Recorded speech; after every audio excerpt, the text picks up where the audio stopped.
বীরভূম জেলার নলহাটিতে হযরত আনা শহীদ রহমাতুল্লাহি তাআলা আলাইহির পবিত্র মাজার শরীফ। আপনারা ভিডিওটিকে বেশি বেশি করে লাইক করুন, বেশি বেশি করে শেয়ার করুন, অলি প্রেমিক এবং নবী প্রেমিক মানুষদের কাছে বেশি বেশি করে ভিডিওটাকে পৌঁছে দিন। যারা এখনো পর্যন্ত এই মুতাবারক আল্লাহর ওলি দরবারে আসার মতো সুযোগ হয়ে ওঠেনি, তারা যেন বাড়িতে বসেই এই আল্লাহর ওলির মাজার শরীফকে জিয়ারত করতে পারেন।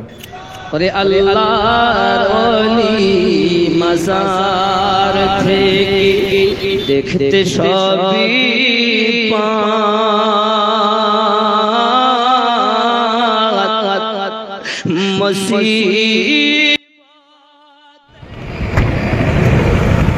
আসসালামু আলাইকুম ওয়া রাহমাতুল্লাহি ওয়া বারাকাতুহু। আসসালাতু ওয়াসসালামু আলাইকা ইয়া রাসূলুল্লাহ ওয়া আলা আলিকা ওয়া আসহাবিকা সাইয়্যিদি ইয়া হাবিবাল্লাহ সাল্লাল্লাহু তাআলা আলাইহি ওয়া আলিহি ওয়া সাল্লাম। সুপ্রিয় দর্শক মণ্ডলী, বিগত দিনের মতো আজ আবারও একটি ব্লগ নিয়ে আপনাদের কাছে উপস্থিত হতে চলেছে। তবে আজকে আমাদের ব্লগ বীরভূমের নলহাটিতে হযরতে আনা শহীদ রহমাতুল্লাহি তাআলা আলাইহির পবিত্র মাজার শরীফের ব্লগ। গর্বা শরীফ টিভি ইউটিউব চ্যানেলের দপ্তরে আপনারা অনেকেই ফোন করে হযরতে আনা শহীদ রহমাতুল্লাহি তাআলা আলাইহির পবিত্র মাজার শরীফের ব্লগ অনেকেই দেওয়ার জন্য বলেছেন। তার কারণ এই পর্যন্ত হযরতে আনা শহীদ রহমাতুল্লাহ আলাইহির যতগুলি ব্লগ আকারে ইউটিউবে ভিডিও আপলোড করা হয়েছে, তার মধ্যে একটাতেও সম্পূর্ণ তথ্য দেওয়া নেই। তো আপনাদের কথা রাখতে, আপনাদের অনুরোধের ভিডিওকে তৈরি করার জন্য, আপনাদের অনুরোধের ভিডিও আপনাদের উপহার দেওয়ার জন্য আমরা আজ চলেছি হযরত আনা শহীদ রহমাতুল্লাহ আলাইহির পবিত্র মাজার শরীফ। আমরা এই মুহূর্তে নলহাটি থেকে 7 কিলোমিটার পেছনে আছি। আমরা কিছুক্ষণের মধ্যেই পৌঁছে যাব হযরতে আনা শহীদ রহমাতুল্লাহি তাআলা আলাইহির পবিত্র মাজার শরীফ। ততক্ষণ দেখতে থাকুন, সঙ্গে থাকুন। গিয়ে দেখা হচ্ছে হযরতে আনা শহীদ রহমাতুল্লাহি তাআলা আলাইহির পবিত্র মাজার শরীফের সামনে। মাজার থেকে দেখতে সবই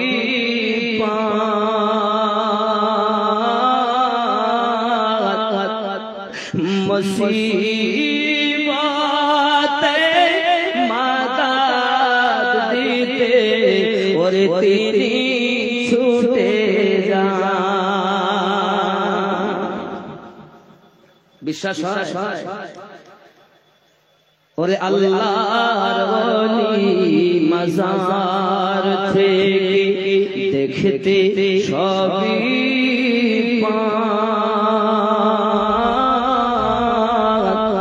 মুসিবতে মাদাদ দিতে।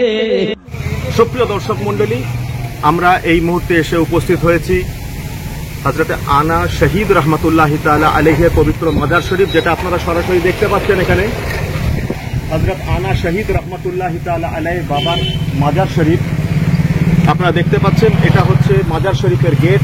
হযরত আনা শহীদ রহমাতুল্লাহ আলাইহির মাজার শরীফের গেট আপনারা সরাসরি দেখতে পাচ্ছেন। চলুন আমরা এবার মাজার শরীফের দিকে আপনাদের নিয়ে যাব। তারপরে হুজুর কেবলার বিভিন্ন কারামাত এবং সমস্ত তথ্য আপনাদের সামনে তুলে ধরব। আপনারা ততক্ষণ সঙ্গে থাকুন, দেখতে থাকুন।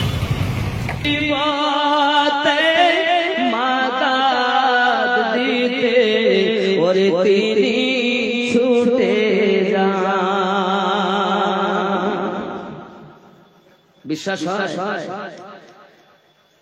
ওরে আল্লাহর ওলি মাজার থেকে দেখতে সবই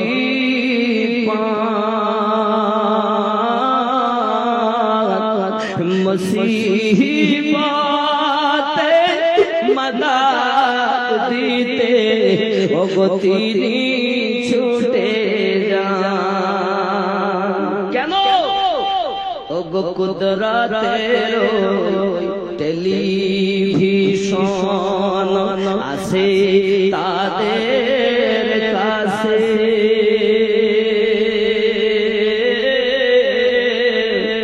নয়ন ভরে দেখি তোমায় অনেক কথা আছে। আল্লাহুম্মা সাল্লি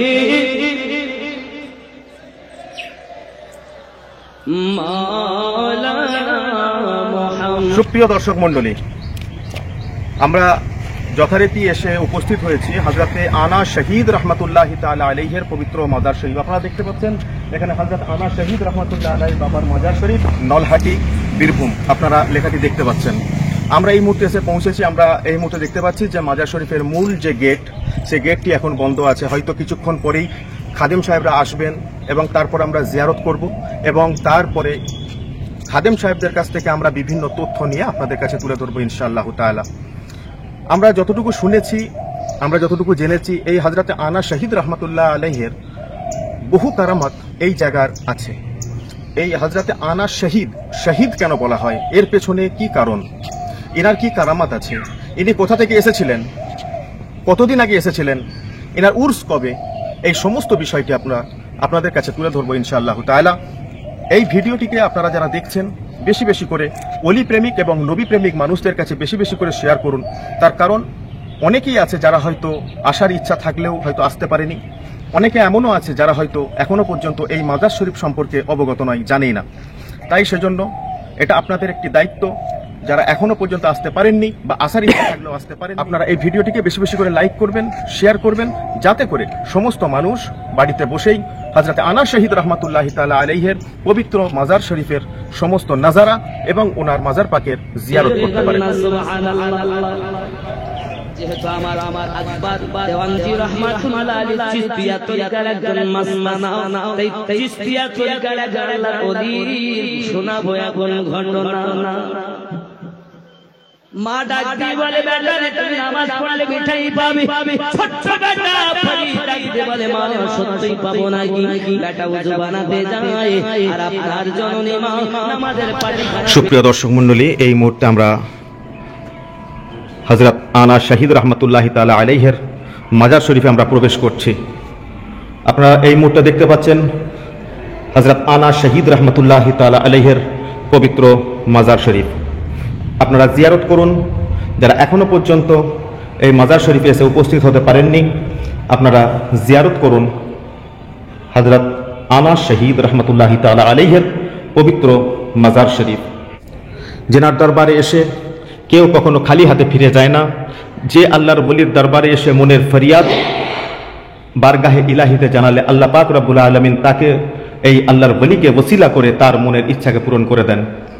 সুপ্রিয় দর্শক মণ্ডলী, আপনারা এই মুহূর্তে দেখছেন হযরত আনা শহীদ রহমাতুল্লাহি তাআলা আলাইহির পবিত্র মাজার শরীফ। যেমন আপনারা জিয়ারত করলেন হযরত আনা শহীদ রহমাতুল্লাহি তাআলা আলাইহির পবিত্র মাজার শরীফ। এবার আমরা জিয়ারতের পর খাদেম সাহেবের কাছে এই আল্লাহর ওলি হযরত আনা শহীদ রহমাতুল্লাহি তাআলা আলাইহি সম্পর্কে আরো বিস্তারিত জানবো। হুজুর কেবলার নামের সঙ্গে শহীদ বলা হয় কেন, হুজুর কেবলার উর্স কবে, এই সমস্ত তথ্য আপনাদের কাছে তুলে ধরবো। ততক্ষণ আমরা জিয়ারত করে নিই, ফিরে আসছি জিয়ারত করার পর। সুপ্রিয় দর্শক মণ্ডলী, আমরা ফিরে এলাম মাজার শরীফ জিয়ারতের পর। এবার আমরা এই মুহূর্তে মাজার শরীফেরই খাদেম, আমি ওনাকে পেয়েছি, হযরত আনা শহীদ রহমাতুল্লাহি তাআলা আলাইহি সম্পর্কে আমরা একটু বিস্তারিত জানবো। তো আসসালামু আলাইকুম রাহমাতুল্লাহ। ওয়ালাইকুম আসসালাম রাহমাতুল্লাহি ওয়া বারাকাতুহু। আপনার নাম? আমার নাম হচ্ছে লাউল শেখ। আপনি দরবারে খাদেম? আমি খাদেম। আচ্ছা, এখন এই হুজুর কিবলার সম্পর্কে হযরত আনা শহীদ রহমাতুল্লাহ আলাইহি সম্পর্কে জানতে চাই যে ইনাকে শহীদ কেন বলা হয়? ইনাকে শহীদ বলা হয় এই কারণে, যখন ইনি এসেছিলেন তখন কিন্তু যে নবাব সিরাজউদ্দৌলার আমল, মানে আপনার বর্গিদের জামানা, নবাব সিরাজউদ্দৌলার আমলে আমল সালে, কিন্তু তখন সে বর্গি জামানা ছিল। বর্গিরা কিন্তু লুটতরাজ করতো। আচ্ছা, কিন্তু বাবারা মোটেই হয়তো ৩-৪ জন মানে এরকম ছিলেন, সব বিভিন্ন জায়গায় ছড়িয়েছিলেন। অর্থাৎ মসজিদরা এখানে যখন বাস করতেন, কিন্তু রান্না বান্না করে খেতেন। ওনার হাতে একটা নিমের গাছ ছিল, নিমের গাছে সুবহানাল্লাহ ইনমে বিশাল করিশমা মাল্লিমা ছিল। আর তার ওই গাছে, তার গাছের মানে নিম গাছে আমরা জানি যে ছাল ডাল পাতা তিতো, কিন্তু বাবার হাতে যে গাছটা ছিলেন, ওই গাছটা ছিল একদিকে তিতো একদিকে মিষ্টি। আচ্ছা, ওই গাছটা কি এখন আছে? না, গাছটা আপনার 1982 সালের মধ্যে ঘরে উপরে গেছিল, এতে পড়ে গেছে, গাছটা নেই। এমন বিভিন্ন রকম গাছ।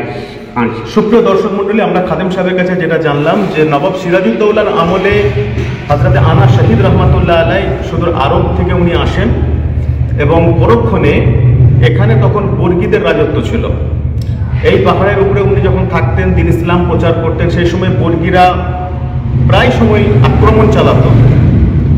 একটা সময় এমন হলো যে ওই বর্গীদের দ্বারাতেই উনি শহীদ হয়েছিলেন, সেই জন্য ওনাকে আনাস শহীদ বলে সম্বোধন করা হয়। আচ্ছা, ওনার হুজুর আনাস শহীদ রহমতুল্লাহি তাআলা আলাইহি, যেনার মাজার পাকে আমরা এসে হাজির হয়েছি, ওনার কি কোনো কারামাত এখন কোনো জারি আছে? এনার অসিলাই যে গায়ে একবার খুব মানে যখন ব্যারাম যখন ঢুকে যায়, খুব মহামারী, তখন কিন্তু এ বাবা ঘোড়ার পেতে এনে জয় করেছিলেন। সেই গাঁকে কিন্তু শান্তি, পাড়াকে কিন্তু শান্তি রেখেছিলেন।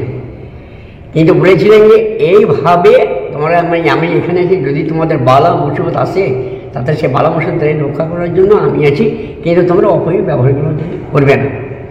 এই বলে বাবা এখন বলেন এই মায়াটা দেখিয়েছিলেন।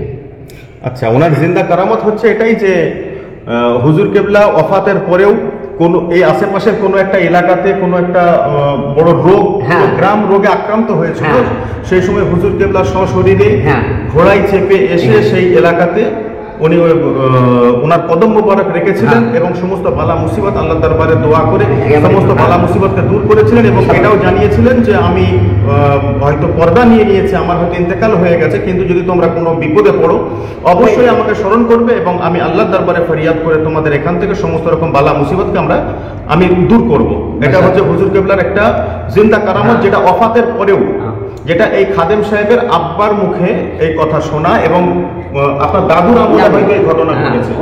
এই খাদেম সাহেবের দাদুর আমলের এই ঘটনা যে হুজুর কেবলা ইন্তেকালের পরেও সশরীরে ঘোড়ায় চেপে ওনাকে উনি দেখা দিয়েছেন এবং এখানে যে সমস্ত জায়রিনরা আসেন, যে সমস্ত আশিকরা আসেন, তারা যে সমস্ত সমস্যা নিয়ে আসেন, হুজুর কেবলার মানে বলাই আছে, উনি বলেই দিচ্ছেন আগে থেকে, হুজুর কেবলা আগে থেকে জানিয়েই রেখেছেন যে যারা এখানে আসবে এবং আমাকে স্মরণ করবে এবং কোনো সমস্যায় পড়ে আসবে, আমি বারগাহে ইলাহিতে দোয়া করে আল্লাহ পাকের দরবারে আমি দোয়া করে তার সেই সমস্ত মনোবাঞ্ছা, তার যে আশা আকাঙ্ক্ষা আছে সেটা পূরণ করবো এবং কোনো রোগ ব্যাধি বালা যাই থাকুক না কেন সেগুলো সব আল্লাহ পাক দূর করে দেবেন।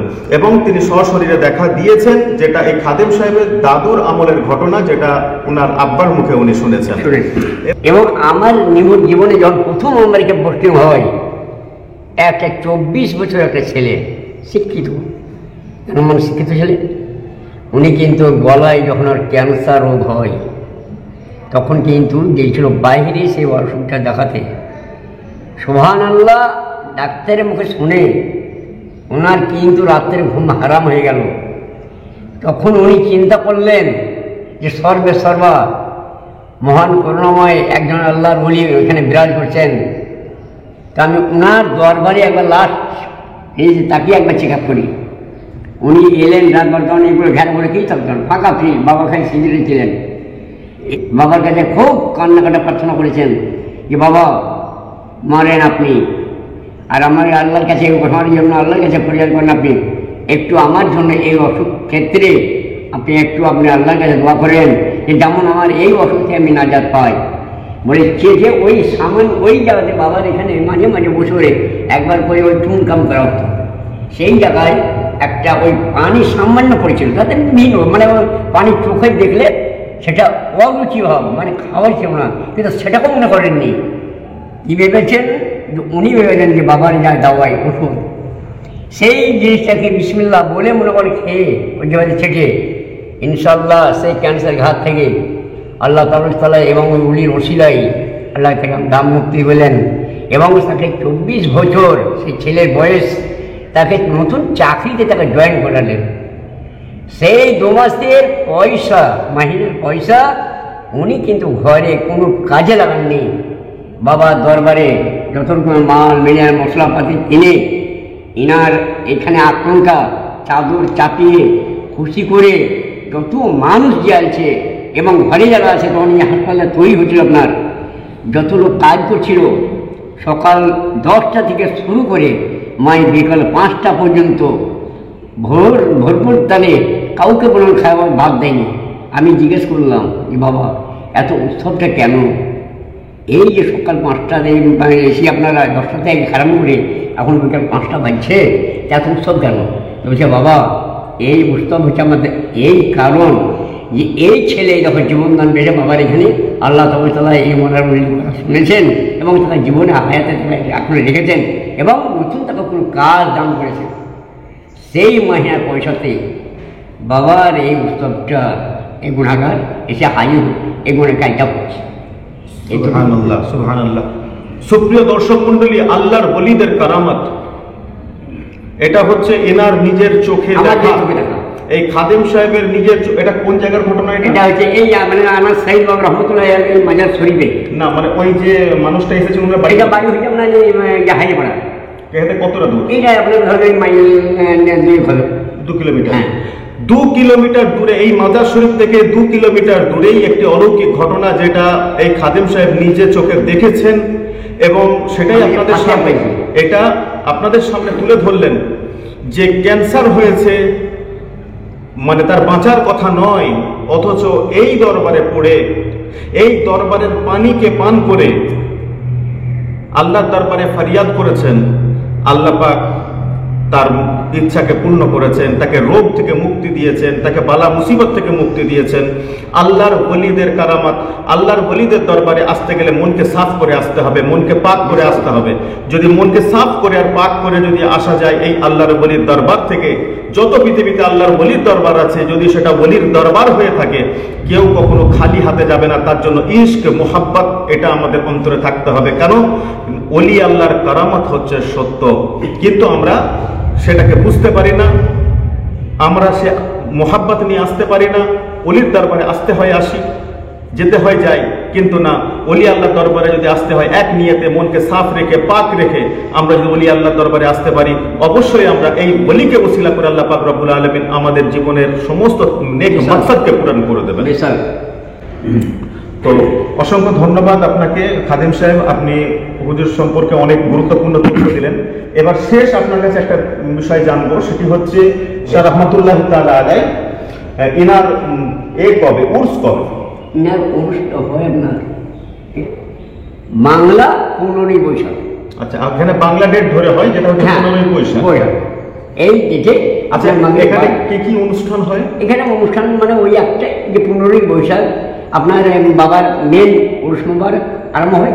আর আমাদের মাসিক একটা ফাতিহা বলে এই এখানে কি মানে উর্সে কি মানে কোনো জলসা বা সুপ্রিয় দর্শক মন্ডলী, আপনারা শুনলেন যে হুজুর কেবলার উর্স মুবারক হযরত আনা শহীদ রহমতুল্লাহি তাআলা আলাইহির উর্স মুবারক 15ই বৈশাখ এখানে অনুষ্ঠিত হয় মাগরিব বাদ।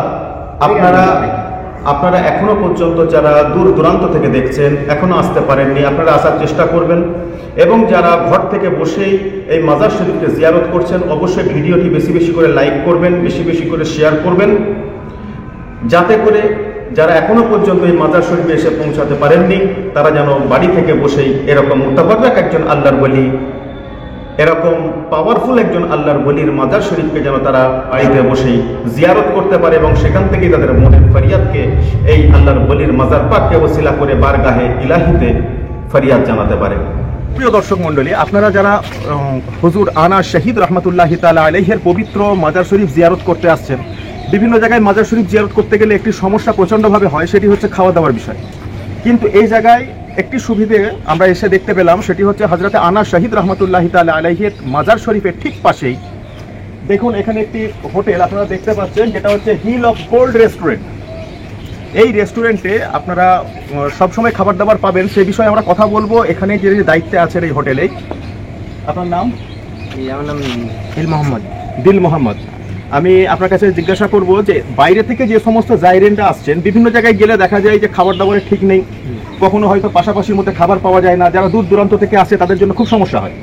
তো আপনাদের এই যে হোটেল আছে, খুব সুন্দর করে দেখলাম পরিপাটি করে গোছানো আছে, খুব ভালো লাগলো দেখে। কিন্তু এখানে কটা থেকে কটা পর্যন্ত খোলা থাকে আপনাদের হোটেল? আমাদের এখানে সকাল 10টা থেকে রাত 11টা অবধি খাবার পাওয়া যায়। এখানে অ্যাভেলেবেল খাবার, ইন্ডিয়ান, চাইনিজ, তন্দুর অ্যাভেলেবেল পেয়ে যাবেন।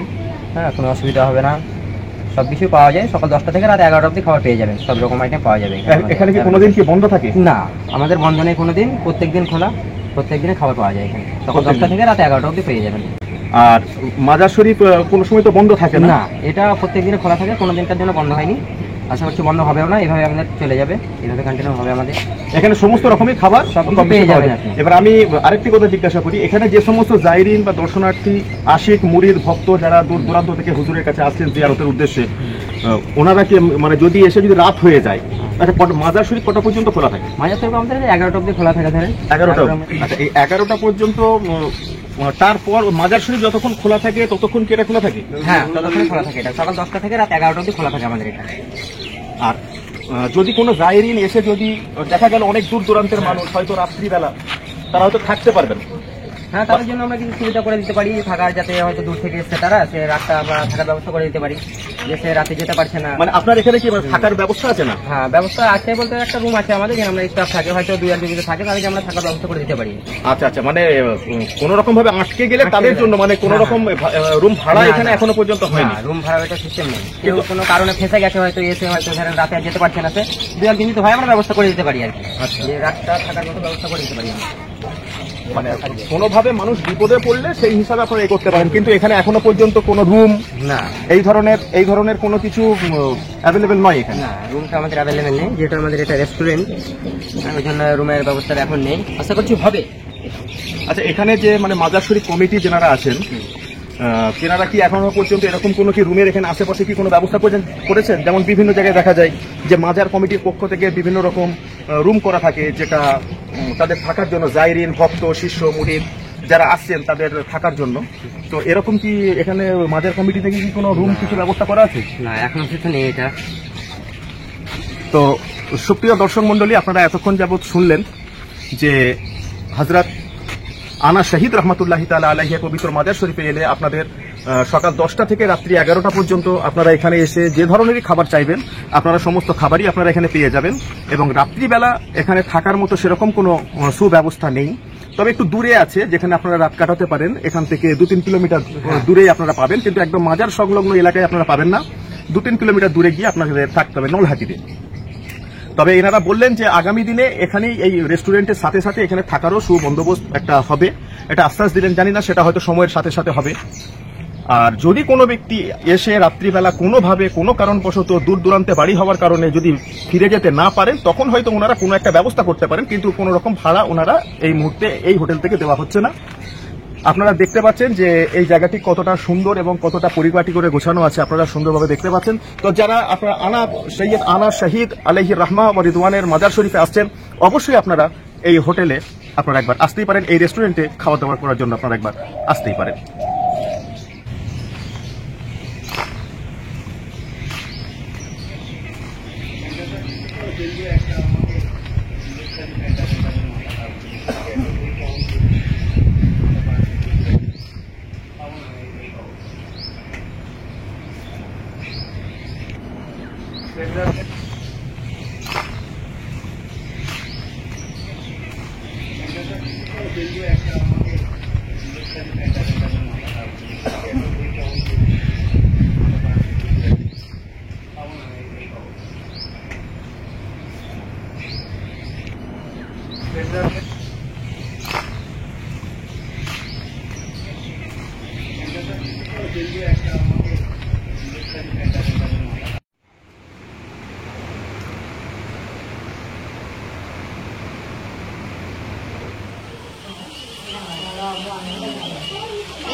সুপ্রিয় দর্শক মন্ডলী, আজকের ব্লগটি আমরা এখানেই শেষ করছি। ফিরে আসছি নতুন কোনো একটি মাজার শরীফের ব্লগ নিয়ে। ততক্ষণ আপনারা সঙ্গে থাকুন, দেখতে থাকুন দরবার শরীফ টিভি। আসসালামু আলাইকুম ওয়া রাহমাতুল্লাহি ওয়া বারাকাতুহু।